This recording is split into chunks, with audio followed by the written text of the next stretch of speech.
Hello, my wonderful, beautiful brothers and the wonderful, beautiful Maverick Nation. I am a Dark Shadow Maverick, and, well, I bet you guys weren't expecting this. Yeah, I only put out one part, and then for a while it was just stagnant. Now, since technically this is only going to be covering the, well, pretty much only the quirk apprehension test and the Heroes vs. Villains mock battle, I only really have 3 ghosts set up for this one. But I assure you it will be a very special treat, nonetheless.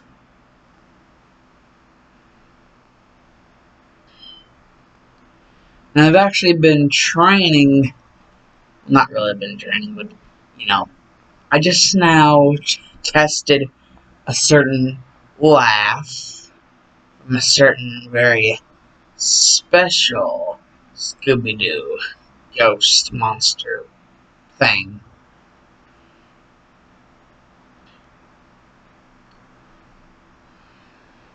But none of that, really.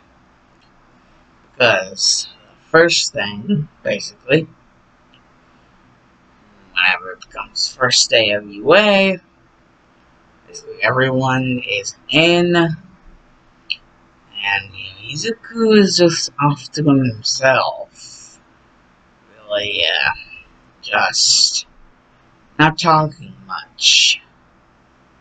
However, his tail is wagging profusely, and he realizes that's because there's a girl.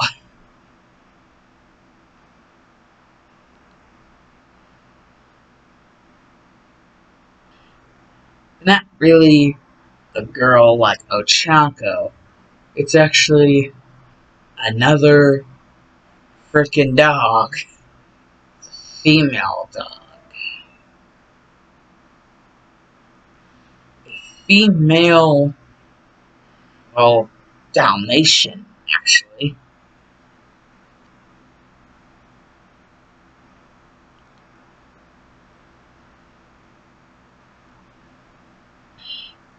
But apparently, seeing as animals are allowed to have quirks in My Hero Academia, has a quirk that allows them to turn human.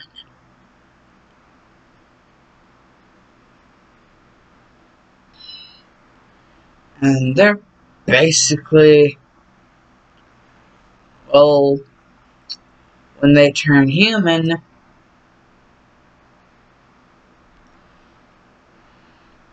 this certain person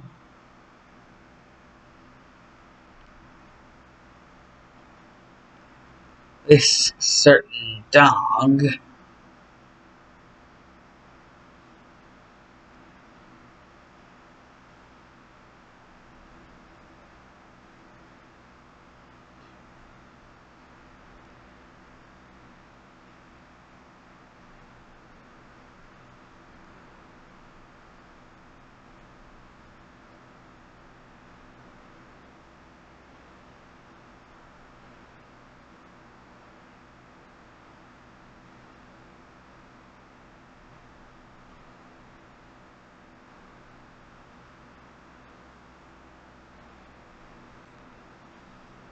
basically,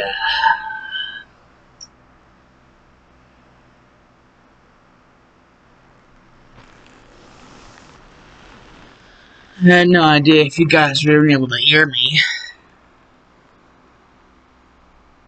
Basically, whenever Izuku, he was pretty much testing out a new sort of. He technically got 2 new forms, and he was just now testing out one of them. A certain specific trick that it can do, which might or might not be helpful, considering whatever they're going to do today.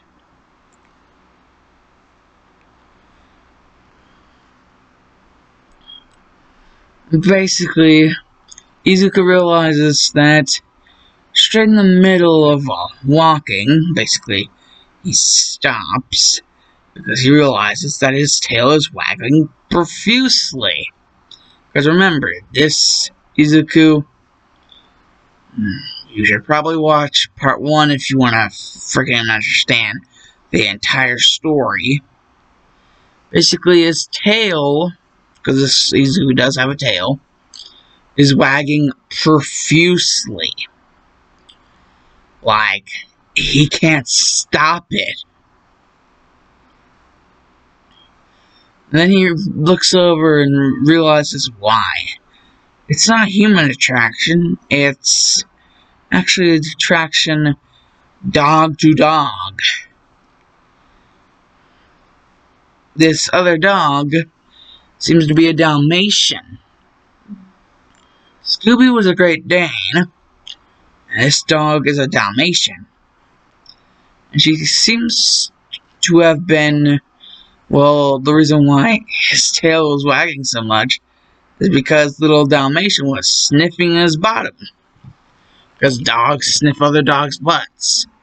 You know, actually a little thing of information that I've heard before is that dogs apparently can get a lot of information out of sniffing other dogs' butts. Like a hell of a lot of information. Just from doing that.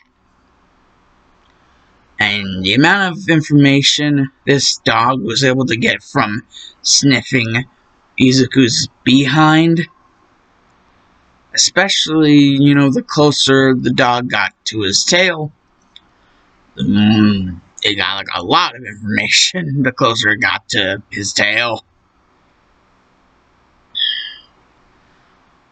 And, you know, Izuku would look over to the dog and would indeed notice it was a Dalmatian. And, you know, basically, the dog and Izuku would lock eyes. And, you know, concerning everything that was, you know, mentioned in part 1, Izuku can indeed understand dogs. He understands, like, he can communicate with them perfectly. Is another thing, like, not only does he have a dog tail, that of a Great Dane, because of who he technically really is. You know, refer to part 1 if you want to get the whole scoop on that.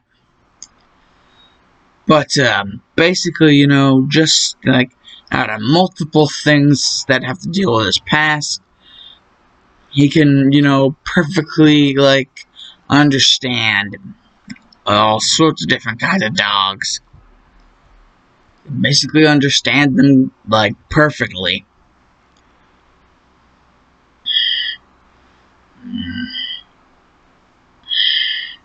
However, he's never really tried the whole sniffing thing while he's in the human form, because, even he knows that that would cause some concerns from a lot of people that could possibly notice. You know, it's not normal for humans to smell. It's not normal at all. But, you know, that's whenever the Dalmatian goes to talk to him.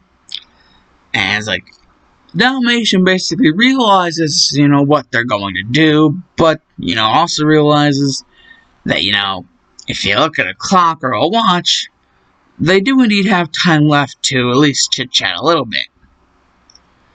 And Izuku's like, yeah, he did get here early. He didn't even realize that. He actually got there early. Quite early. Enough for them to actually be able to have a, you know, decent chit-chat. Izuku and this Dalmatian. And the Dalmatian, the more and more, you know, sniffing that was done, right around to the part where the Dalmatian got to Izuku's tail part, especially that part, was able to basically figure out everything. And, well, basically, because of all of this, the Dalmatian would basically have no qualms with, telling Izuku some special stuff about them.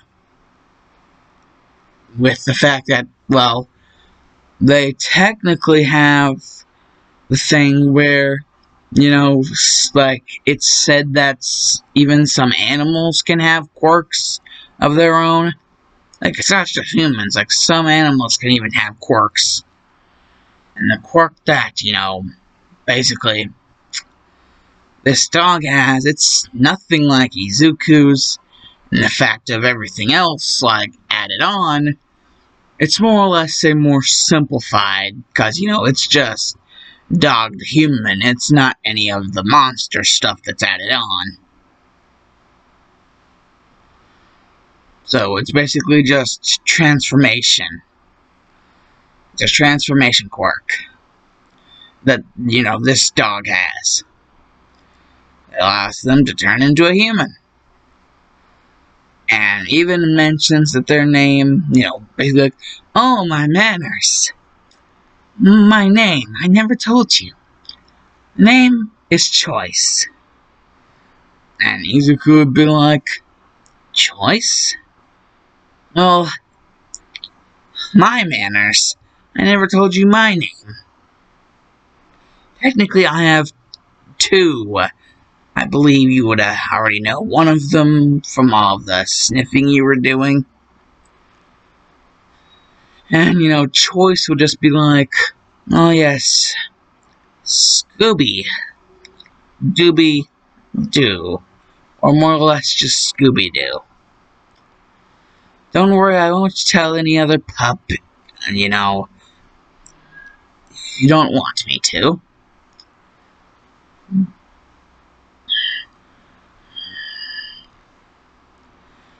However, your human name, the one that you've stuck with for now, and pretty much, for all intents and purposes, would like to keep it that way.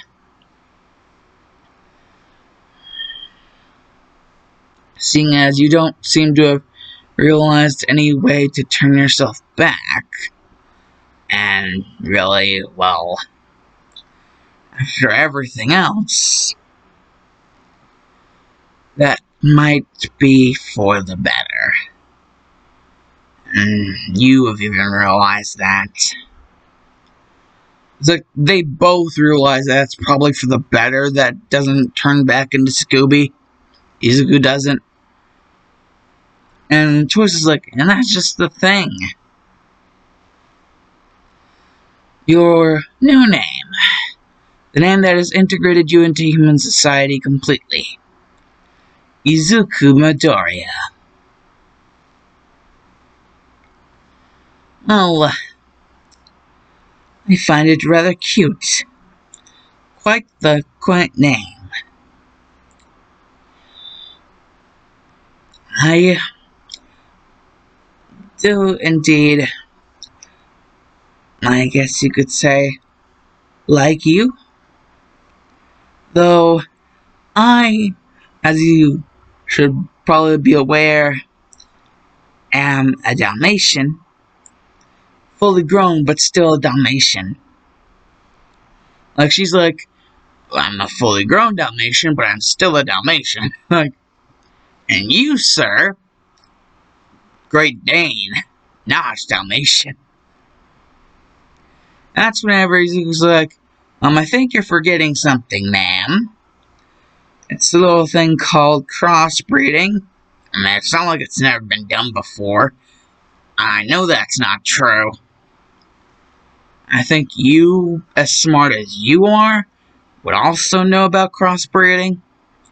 Or are you just one of those types that finds it so appalling that you would never even think of trying something like that?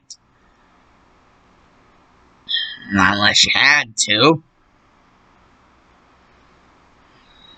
And Choice is like, Not in a million years. I'm nowhere near like those types of... I don't even know what you would call them. Especially not dogs. Dogs are from wolves. Wolves are very smart. And so dogs are very smart. Well, at least some of them. Some much smarter than others. I don't get those dogs that don't like to... Well, you know. I mean, it's for the better. That, at least sometimes it is. And Izuku would be like, oh, so you don't completely frown on the idea? And then Joyce would just be like, actually, quite the opposite. For indeed the situations where I had the basically, I had the choice. Name pun right there. Ran straight into it, like a brick wall. Anyways, if I did indeed have the choice, especially with someone like you, a great and powerful Great Dane, evolved into a human with unbelievably, truly powerful abilities. It will turn into quirk versions of terrible past evils he once faced, along with a crew of 4 different humans. How amazing. Yes, indeed. Well, I believe you might know my answer now. And he was just like, so, you're not even against it the slightest. Well then, what about you say, yeah. And Choice would just be like, is there something wrong, Izuku? And Izuku would be like, well, it's just, I've never been this, well, open with human women. Maybe if sometime later today you were to use your quirk, and maybe, so it wouldn't be so weird if we were spotted together out in the open. And Joyce would just be like, oh my, you indeed are a keeper, Izuku. Well,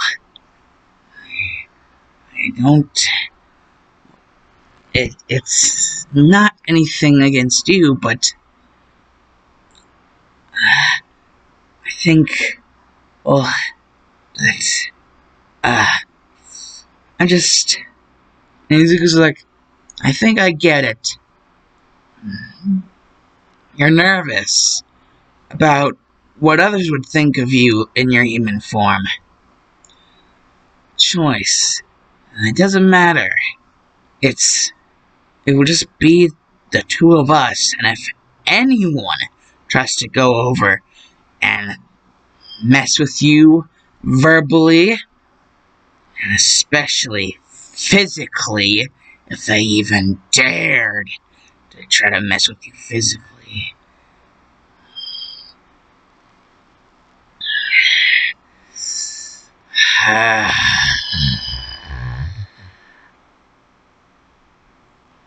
and Joyce would actually realize that all the little hairs on Izuku's body, the hairs on, human skin, they're all standing up and like spikes, like literal spikes, standing up on end.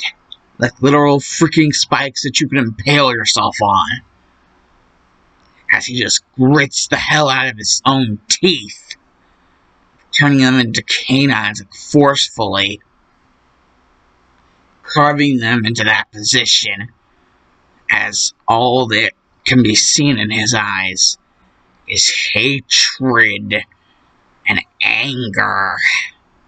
It is until Choice kind of, smacks him still like, Izuku! And she'd also be pointing a little like, I think it is around the time for you to be school. And Izuku's just like, oh, I went overboard, didn't I?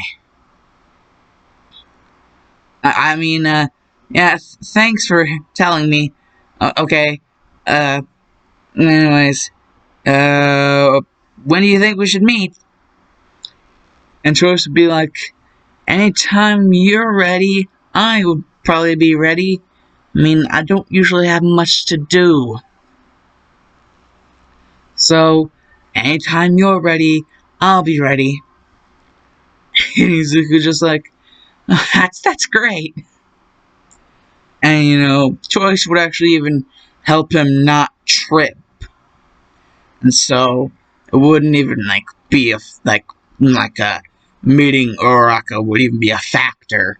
Because Choice would actually, get his eyes on the prize, to the point to where, he wouldn't trip because Choice would tell him about the whole uneven thing. And so, all throughout, basically, the time where he was walking over to the 1A door, class 1A door, there would just be a thumping, thump, thump, thump, thump, thump, thump, thump, thump, thump, thump, just in Izuku's chest. The only thing really distracting from this is the fact that he actually does indeed now, he still has it in the back of his mind that he literally went feral at the, possible, someone trying to rough, Choice up. He literally is attracted to this person. From, any smell that he could get off of her, he could actually tell that she wasn't lying about the whole quirk thing that allows her to turn into a human. Just from getting smells off of any part of her body, he could tell that she wasn't lying. And also that she wasn't lying about being nervous. You could tell that even before she said anything about it. And so, yeah, basically, the ship is a character I'm making up for this story called Choice. Basically, a dog that has a quirk that is like Izuku's, just not as powerful. It's basically another dog character that can actually, basically, they have their own quirk that allows them to turn into a human. Whenever. Basically. So yeah, literally, whenever, they can literally do the whole date thing whenever. Because Choice doesn't have much better to do. And, well, it's literally open up a page from Phantom of the Opera, music of the freaking night up in this biatch.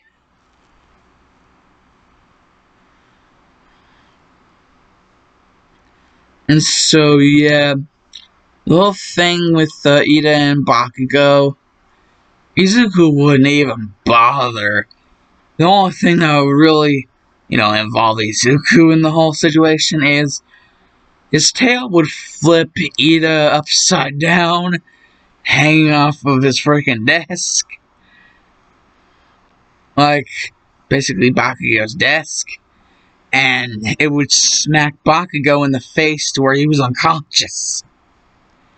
It would literally be moving that fast.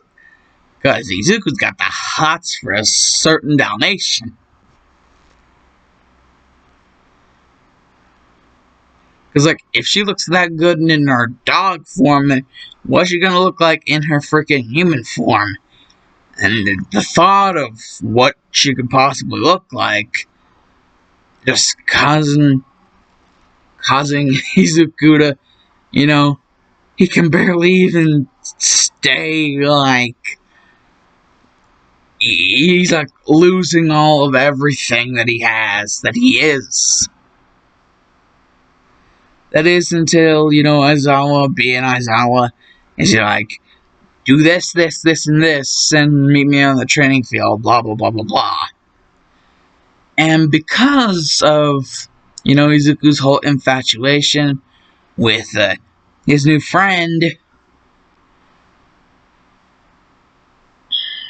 whenever Mineta goes to do the whole peephole thing, Izuku reacts not too kindly. Basically, being like, do you want to die? Because if you dare look in that peephole again, I can make sure of it that you die. Oh, and trust me, you don't want to test me on that. You little gray-haired mega midget. Now get done with the whole putting on the clothes and shit, like everybody else. And, Mineta would just be like, okay. And so, yeah, basically everybody would be out there. And with Izuku's radical skills at the whole thing with,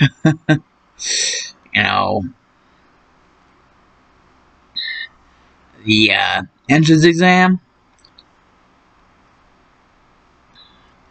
wow, he did.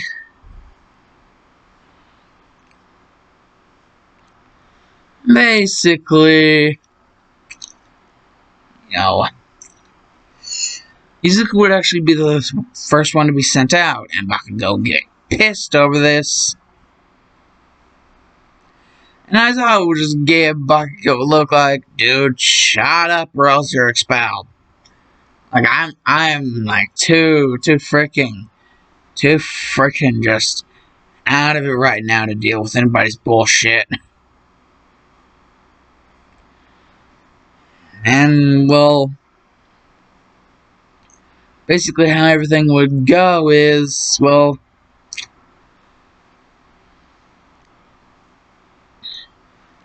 you know how there was a certain ghost that kind of defied gravity and, like, could leap over bounds, like how, like, originally Superman was, like, can leap over an entire building in one single bound. Basically, like, a over-athletically, like, freaking gravity-defying super ghost. If you don't know what I'm talking about the snow ghost from Scooby Doo, Where Are You? And what I mean by gravity-defying is, seeing as it's like a quirk version, like, instead of like having like ski things, it actually really can fly. And, the athletic like, leapisms that, the snow ghost could pull. Yeah, that's some freaky deaky shit. So, like, the side-to-side lunges, and even in the race where Ida goes and tries to pull his Recipro Burst, Izuku matches him in the way of basically just lunging himself over, like, the force of gravity and, like, all the drag forces. He just, like, leaps himself over all that shit. And just, like, glides across, only picking up speed instead of slowing down. Because he, like, just, like, reverse gravity all over him. And even inside of him, like, just a complete and total bubble of reverse gravity and reverse drag forces. So everything is, like, reversed. And he just, like, flies as a result, like, it basically makes Recipro Burst and Recipro Extend, like, in slow motion. Like, you know how they have, like, those things where it's like, do, do do do do do do do do do do do as the guys are like running past. That's basically what's happening with a reciprocal burst that Ida has.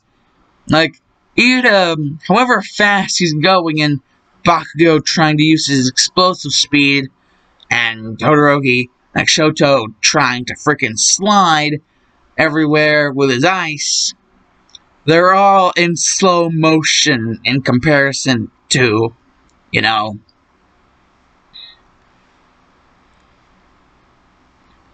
and comparing to all that, it's just like in slow motion. Like, no matter how fast they are, they're all like in slow motion when compared to the literal gravity and drag force defying freaking snow ghost bullshit. So he just literally glides across the freaking race thing completely in one single bound, just lifts himself up from there like doing a big super leap, and just glides across like a freaking blackbird. Those like fighter jets. And just like whoosh, whoosh. And basically it just would have been one single bound. So it wasn't multiple bounds, like how, you have to, you jump up and then you back down to the ground. No, it was just complete and total defiance of gravity and, drag resistance. Complete defiance of both. Like ironclad rules of how the world works. And he just defied both of them as the snow ghost.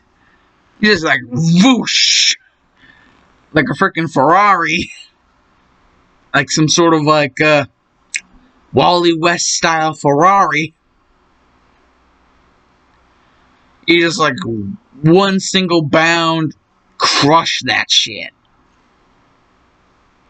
And with the snow ghost basically being a freaking Yeti, I think the freaking grip test, like, it wouldn't even exist after. Basically, Aizawa taking precautions would indeed make Izuku go last for the grip test. And thank God, because the grip test was no longer existent after what Izuku did to it. Basically just poof. Nothing left.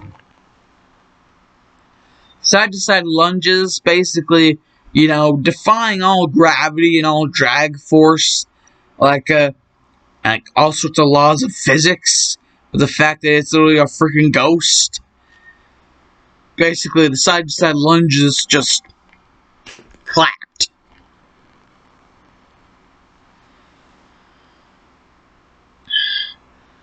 So yeah, side-to-side lunges, grip test, the race. Now the ball throw. The mother freaking ball throw. Well, basically, the gravity defying, drag force defying, like, mobility of the entire, like, surrounding area, and even inner surrounding area of his entire body as the snow ghost would basically cause, would basically just cause the moment Izuku threw the ball as the snow ghost, there would be no gravity or drag forces or any sort of laws of physics applied to that ball anymore. Like, all of the snow ghost that the snow ghost was would basically just shoot out through the ball and around it and everywhere. And so, there would literally be no stopping it. Like, Uraraka wouldn't be the only person to get infinity. Just the mere fact that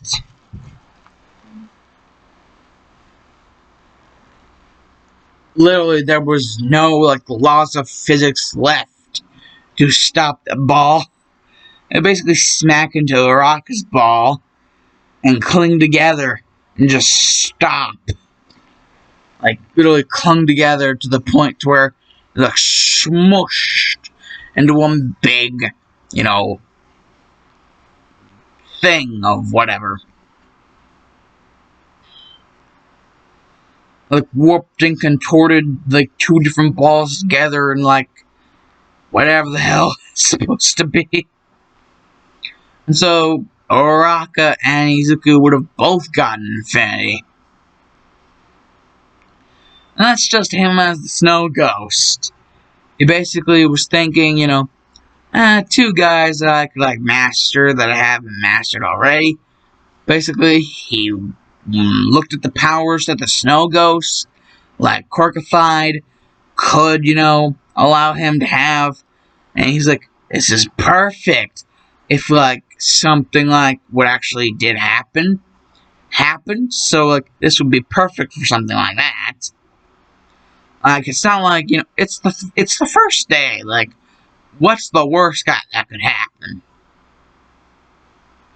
And so yeah, basically, it's been several days actually, and you know, pretty much up to a week.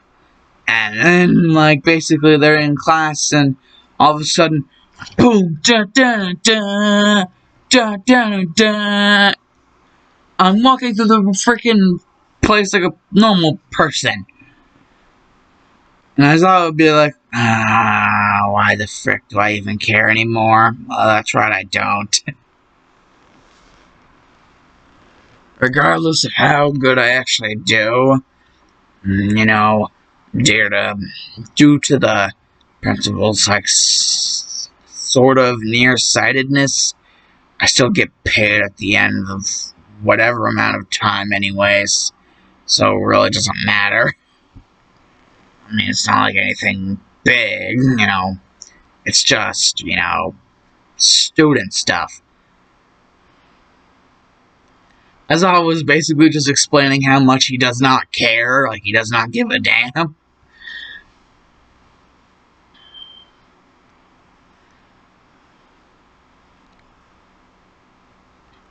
Because he knows that Principal Nesu doesn't care, basically. Like, as long as he's like somewhat doing his job, and well, at least Aizawa was showing up for like attendance as their teacher, so he is somewhat doing his job. I mean, that's enough for Principal Nesu. So All Might basically just comes up there because, you know, he was requested to do this, you know, the whole hero course bullshit. Basically, it's the heroes versus villains mock battles, you know,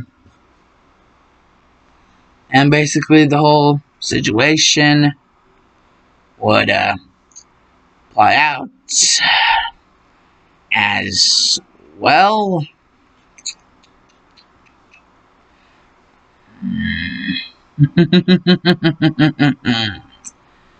Izuku, thinking that he might have showed too much of his cards, you know, with being the Snow Ghost for all the tests. So he decides to, you know, go and, you know, have some happy fun times with the other one he mastered. You know? And, well, basically, Izuku, he wouldn't really wear all that much for his hero costume.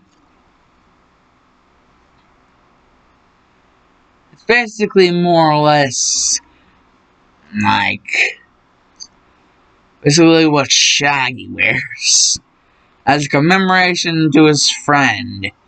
It's basically like a little bit more of a school type, uniform type version of what Shaggy wears. Just to show, well, a commemoration to his, like, friend, and, well, also, you know, school, like, etiquette, you know, school uniform, and all that jazz. And as I wouldn't even be like, oh, that is odd. All Might, whose team did we put him on. And, well, All Might would be like, with Miss Soraka, why? And Aizawa would be like, oh, shit, well, the problem with that, All Might, is Izuku's main thing is that he can turn into many different monsters. And that girl, freaking Ochako, she wouldn't exactly look like she'd still be conscious after seeing him even transform once. I mean, I've seen it firsthand, her reactions to that. It's not a good idea to have them paired up like that. Who's the villain team that's supposed to be fighting them? Like Team D, I believe? And I'm like, yes, indeed, Team D. It's Bakugo and Ida. Like, young Bakugo and young Tenya Ida. And Aizawa was just like headbanging like against the desk. He's just like, oh my god, literally, what the All Might, are you on acid? Aizawa was just like, this is probably the most he's actually gave a shit out of all the time that he's actually been teaching these kids.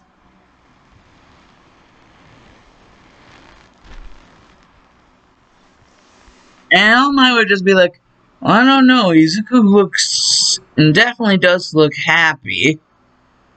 And pretty much, you only really need one of them to still be conscious and, get the bomb. And I was like, that's beside the point, it's a teamwork process. And I'm like, yes, but, that's not the entire point. I mean, there are some battles where, indeed, some heroes don't exactly make it all the way, and sometimes heroes even end up dead. It's a demonstration of the kind of world we live in. And I was just like, true, but also, what the All Might? True, but also, what the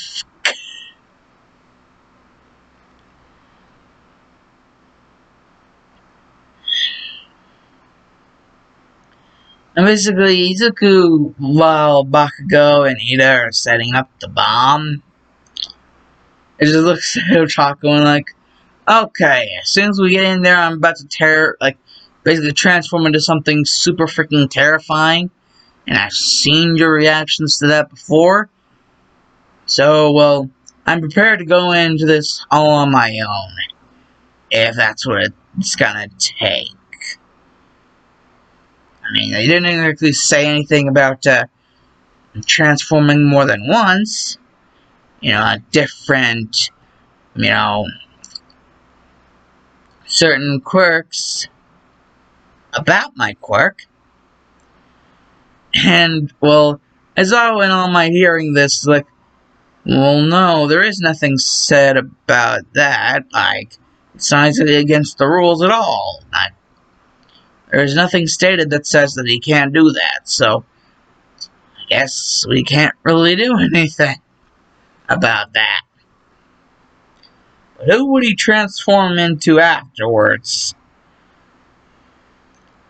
For whatever reason, why he would,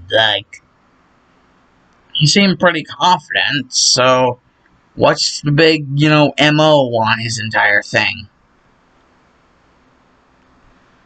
And, basically, All Might would just call, Team A to go in, because Team D have finally, basically made up their minds about wherever the hell, set the damn bomb, and what their plan is technically going to be. And so, basically, the actual, whole thing is, well, basically, all the cameras are already looking inside the room, and basically, immediately what's automatically heard and seen. What's seen as pure terror, and what's heard is I tried to do the laugh, spooky space kook. And that's literally what he turned into, the spooky space kook. But it's like a quirked version, so basically, and basically it would be heard all the way up to the top of the building and be like, what the fuck is that? And you just hear the big clamoring of boots up the stairs after Ochako just passes out.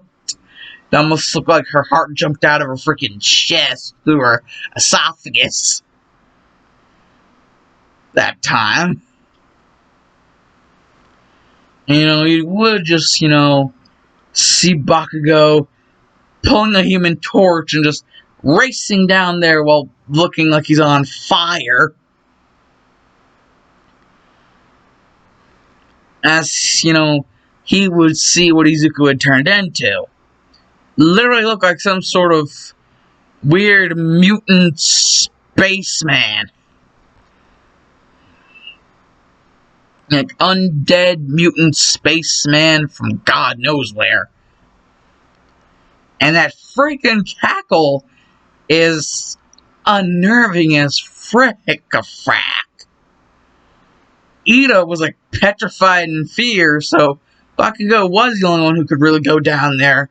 Because Ida wasn't even able to move. Like, that's scary shit. And, Bakugo would just be gaining, like, speed as he would be going down the stairs. And Izuku would be going up the stairs. And, well, right as Bakugo, like, hit Izuku, he would realize that, he would be moving so fast that he couldn't stop himself. And he would finally reach the bottom of the stairs. And he would see multiple Izukus. Because literally in the episode about the spooky space kook, he could literally make multiple of himself somehow. I don't remember the explanation, really. But, this is a quirked version of the spooky space kook. And, well, all of this is just like mind screwery and the maximum against Bakugo. And Bakugo's just like, what is this? What the? Like, Bakugo can't even think straight. He's like, how are any of what the...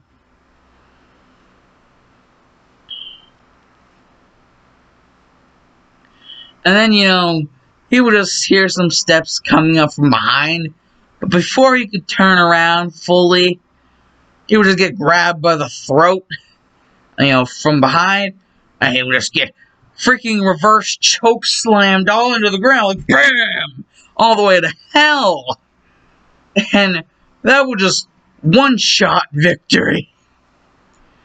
Izuku would actually regress into a different creature. And you would just hear the freaking music from the episode Foul Play on Funland, like, whenever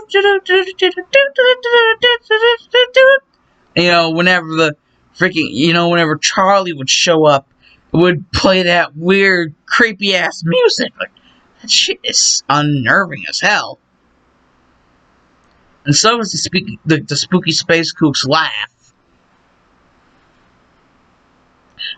Like, he may share it with the Phantom from the second episode, but it's still scary as hell. And, Charlie's theme music from the episode Foul Play on Funland, just unnerving as frick-a-frack. But Charlie would just be there, and, realizing that, Bakugo's kind of a little bit of a heap. Barely alive. Because of how freaking huge the spooky space kook is, compared to him. And, Izuku as Charlie would kind of scale up the stairs at an inhumanly fast rate. So basically, whenever Ida would see Charlie just going up the stairs, like the moment he reached the top of the stairs, Ida would go reciprocal burst right at him. And Charlie Izuku as Charlie just showing off how redonkulous Charlie's power was in the episode Foul Play in Funland. Like, the moment that those two collide, a TKO, total knockout. Ida is just like night-night. Like, he just literally rammed into Charlie. The guy who could just go through a brick wall like it's a casual walk in the freaking woods. Like, it's nothing to him. Like, Ida is literally running full speed ahead into someone who basically just went straight through a brick wall and several other things like it was nothing. Like, he was just walking ordinary. Like, yeah. Sorry, Ida, but you just get TKO'd. There is no other way around it. Even if he reciprocal extended, which I don't even know if he had the ability to use that yet at this point in the series. But, even if he did, you did just probably get knocked out even worse. Because he would just, be full speed aheading straight into Charlie, and that would just break all sorts of shit in, Ida's whole thing. And Izuku would just power down, and then go over, touch the bomb like, the heroes have won.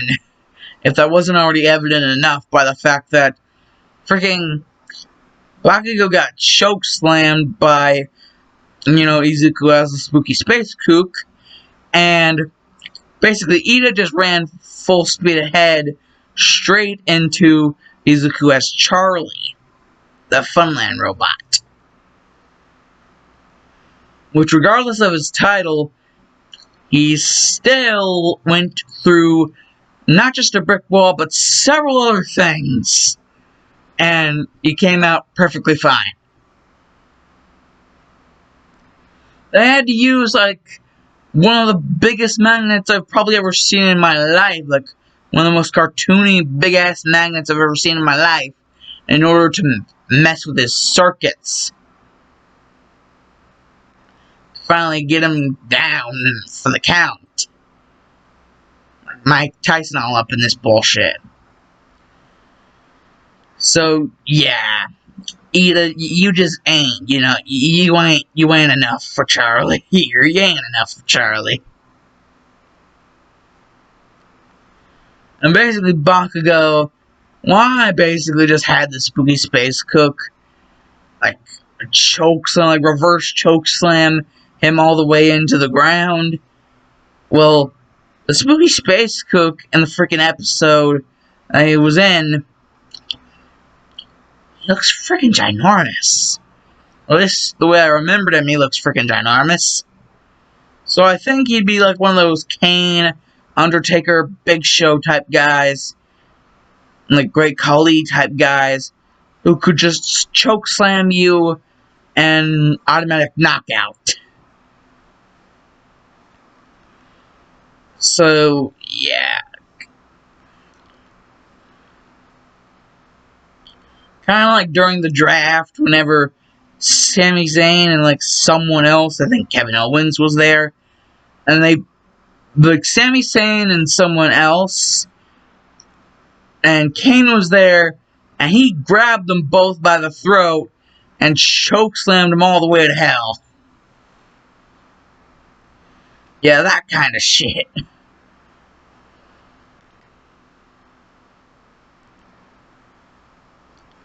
So, yeah. Basically, they both need, medical attention.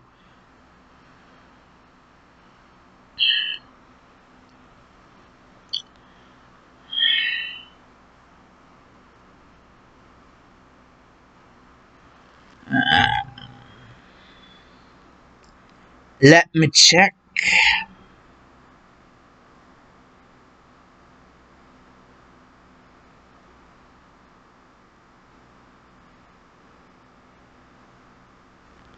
So yeah, basically after that, the whole school day would be done. And Izuku would be feeling rather nice. He would actually, be able to, well, spot Choice. Because, she is like the most freaking beautiful ass freaking Dalmatian that, he ever did see. At least, that's what Izuku's thinking.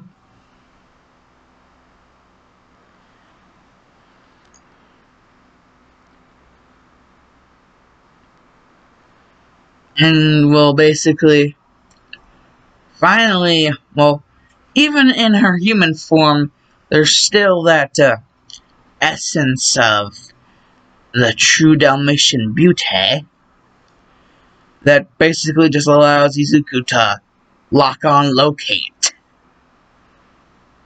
And Choice would be like, well, you're very,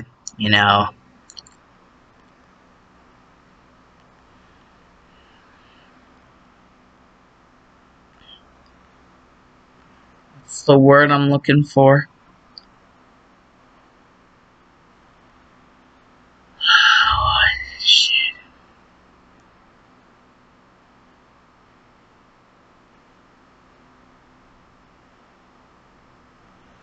What the shit? I can't find the number.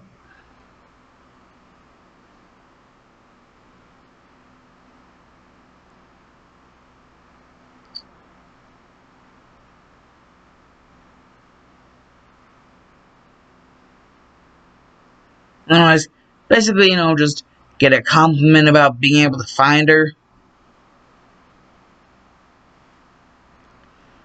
And, Izuku would be like, enough of that, enough with any of that. Let's just get on to doing this. And, that's a little bit of a, appetizer before the main course.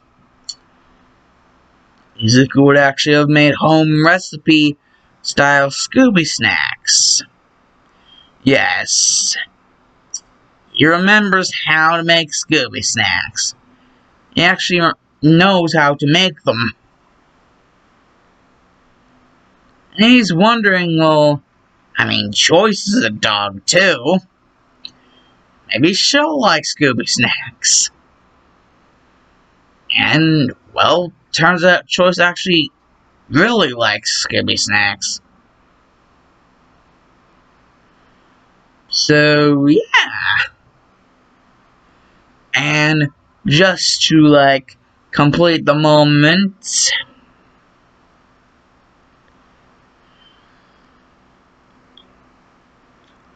the whole moment, indeed, as they are actually waiting for the real food. Basically just leftover spaghetti, because Izuku knows the place that they're basically doing their little hanging out at, and he knows that there's often leftovers, and, well, he often knows that most of the leftovers are some sort of Italian food, and from what he's able to smell, it's most likely spaghetti. That's going to be part of the leftovers. Just get left out. And, well, as they're waiting for the whole thing, Izuku decides, no, that's not enough.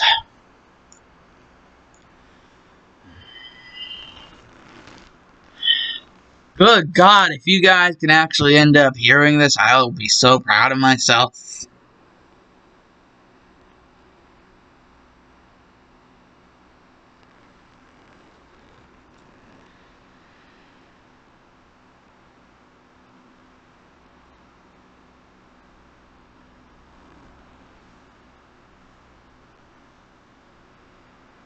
And if any ads end up popping up, I will seriously lose my shit.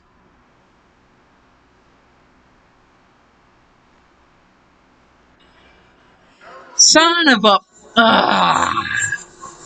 Ruin the moment. Just had to do that.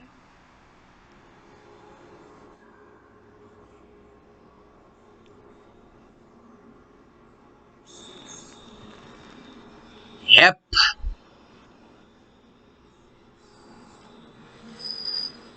Phantom of the Opera.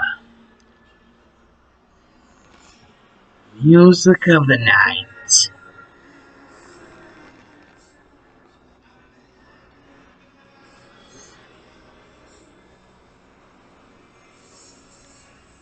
There would be a dance like no other.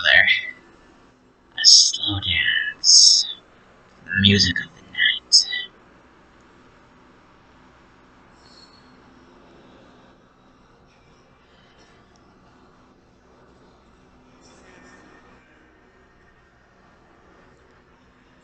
And as the dance would come to a close, at least for now, as the scent would grow even more, a scent of spaghetti.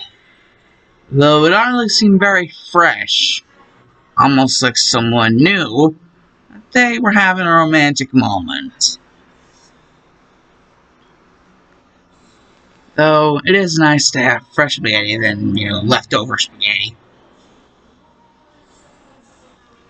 And, lo and behold, noodle in one mouth, other mouth has a noodle, and they interconnect. A kiss.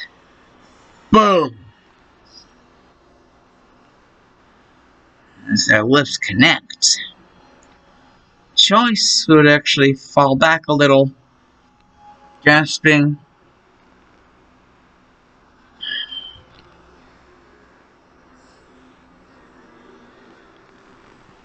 Izuku feeling rather the same emotions. But then all of a sudden, Choice would actually begin to realize our little dance was not yet over.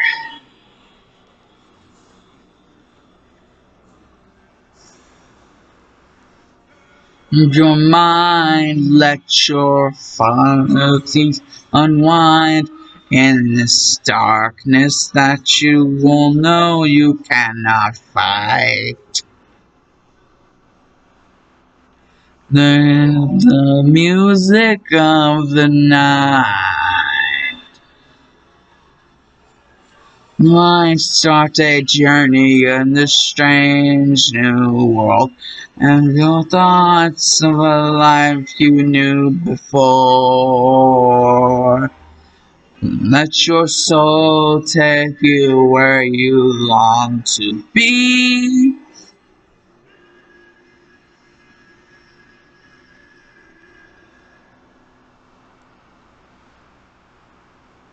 Only then can you belong to me.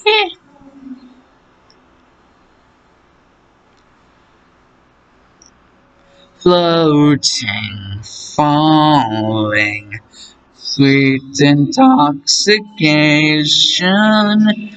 Touch me, lust me, savor each sensation.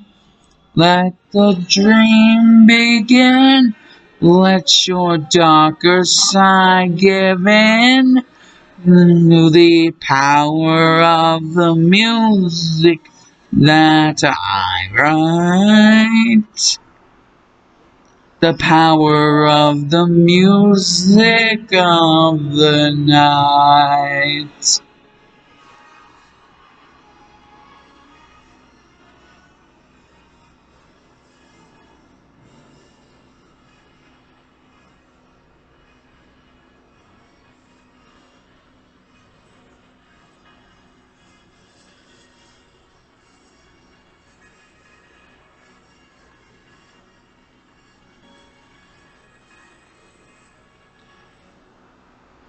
You alone can make my song take flight. Help me make the music of the night.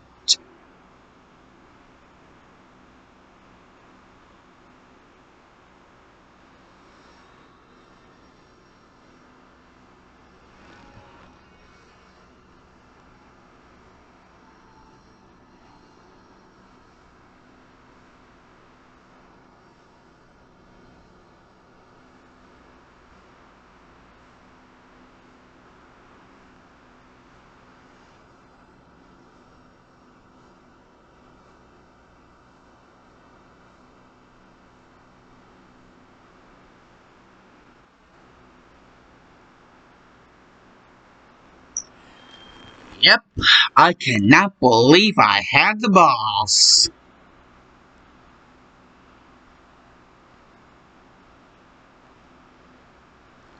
I actually love that song so much, I actually started to sing along. All the way until the end.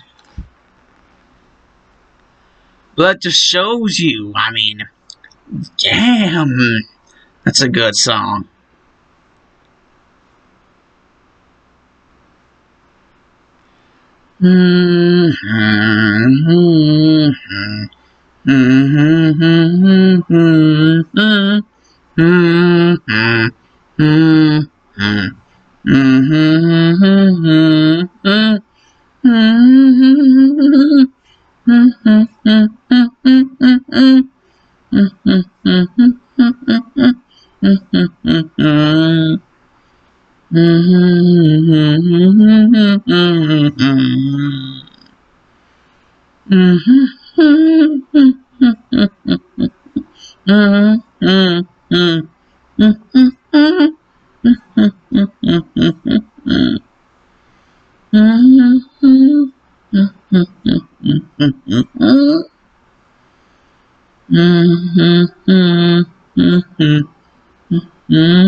Yeah. I'm not even all that good at humming the damn song.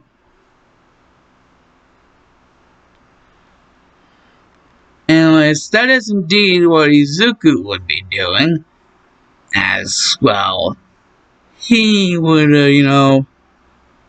be indeed, be doing such a thing after, well, taking Choice back to her home. That's basically what he would be doing. Humming music of the night.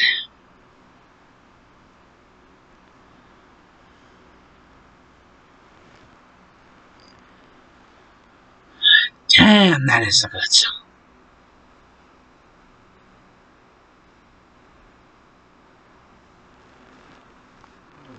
I believe the play had Michael Crawford, and that one movie had,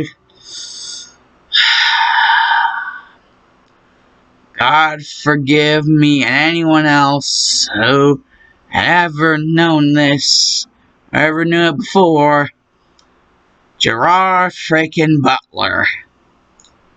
What the hell? Literally. Do you people even Phantom of the Opera? Gerard freaking Butler? The frick is wrong with you people? I mean, Michael Crawford might not be perfect, but sure the hell is better than Gerard freaking Butler.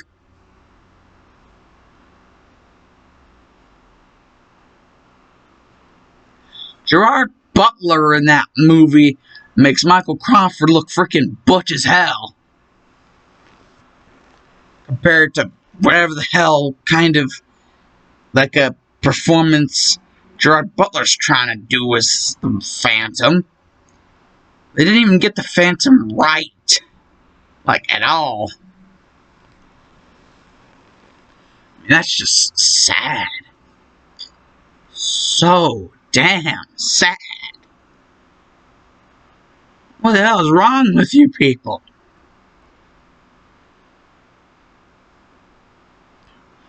So, yeah, that will basically be the end of that. Well, that is, with the last thing being, well, as Izuku would go to lie down on his bed, finally get some shut-eye, he would realize, for God's sake, he's in love with that woman. And he's only 15. But good God, is she beautiful. Like, he just realizes how his tail acts whenever around her.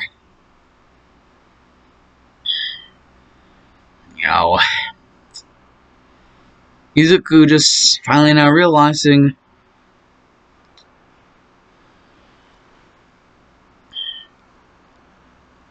without any shadow of a doubt, he is head over heels for the mission known as Choice.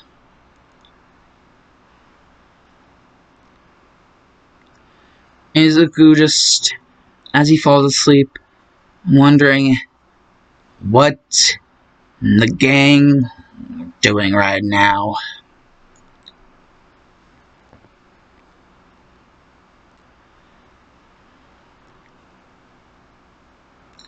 That's basically the thing. A little certain thing as Principal Nesu will be one of the last to leave UA for the time,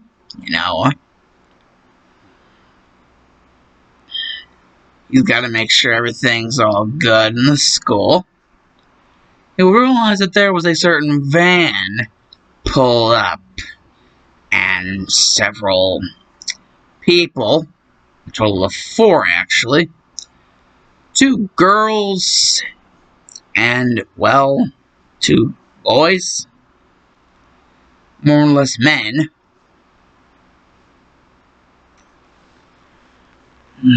They all introduce themselves as Mystery Incorporated. Just now back in business, Mystery Incorporated, actually. It had been a while since, mysterious stuff had started brewing around.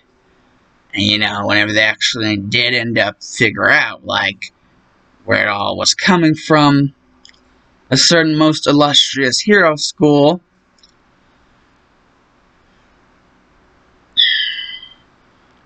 all this mysterious stuff coming from said hero school.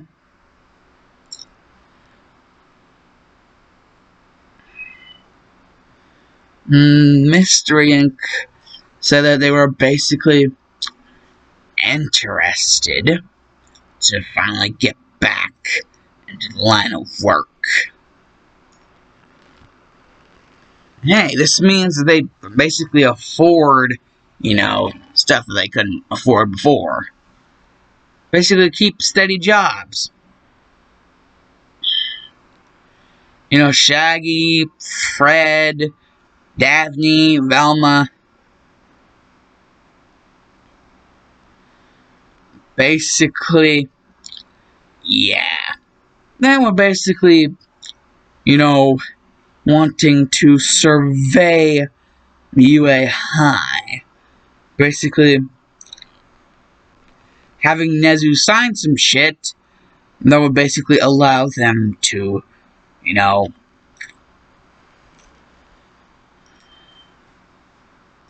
have good look-see around the school, basically.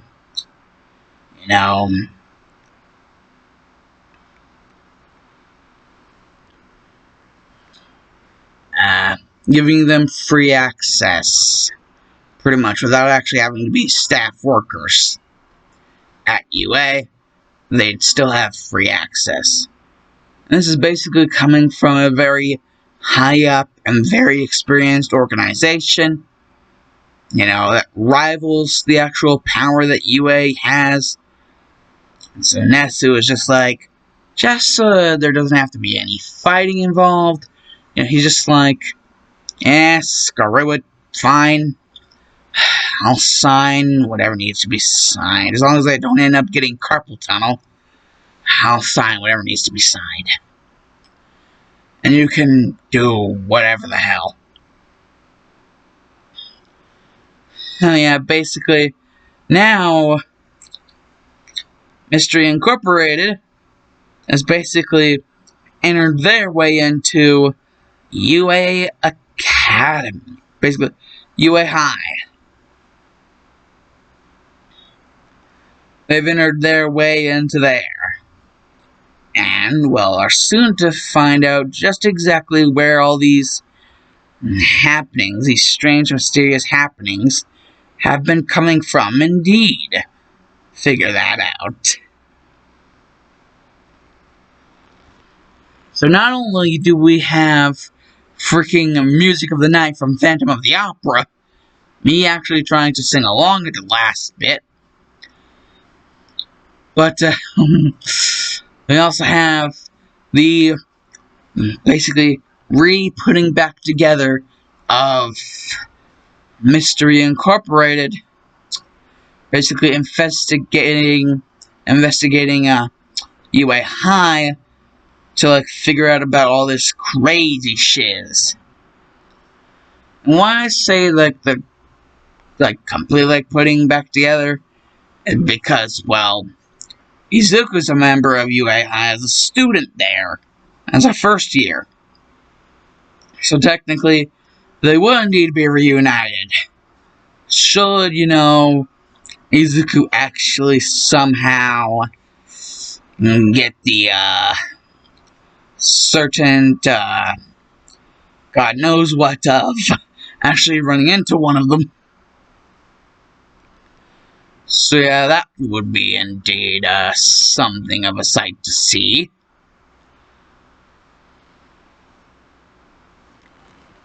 Indeed it would. But, yeah. This has been part 2 of What If Izuku... Basically, I'm presuming any of you that can... that basically have the ability to access my content can also read. You know this is part 2 too. What if, well, you guys, at least you should know by now. Anyways, Alan Cienadus is blah blah blah blah blah blah blah whatever. You know the drill.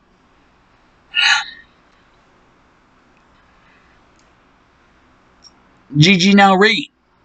Up in his house.